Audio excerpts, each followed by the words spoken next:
maktabimizda zo'ravonlikka qarshi aksiyasi doirasida birmuncha ishlar amalga oshiriladi. Intervyular, ijtimoiy so'rovnomalar, boshlanish o'yinlar yoki turli xil mazmundagi ishlar davom etadi.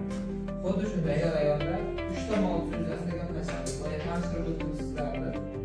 Hozir sizning qo'lingizga bunaqa kartochkalar tarqatildi. Bordi-ya, hammangizga bor. Va turli xil ranglarda, to'talitarda. Hammani kartochkalardan qarang, hamma. Hech kim sizni ham yozmaydi. Xohlagan do'stimizga, tushunamiz. Xohlagan do'stimizga ijobiy mazmunda bitta tilak yozamiz. Qanday har kuni. Band o'qitamiz. To'g'rimi?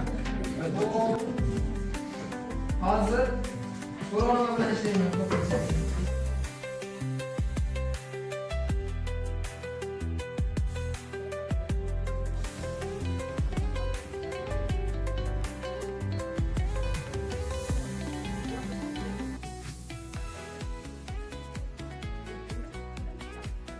Ko'rsatib o'zingizga bottom ma'lumotlarni ko'taring.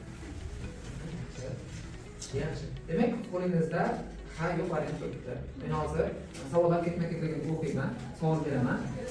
Endi tushunadi. Va siz sheringizni beramiz. Hech darsdan qochganmisiz?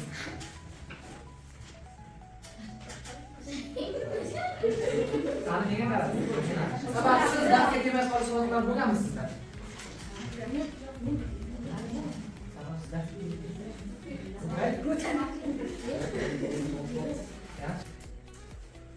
Birinchi sinfga yig'lab maktabga kelganmisiz?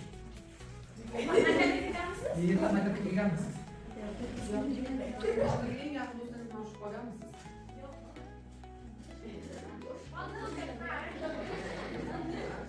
Sizni muvaffaqiyatli deb hisoblaysizmi?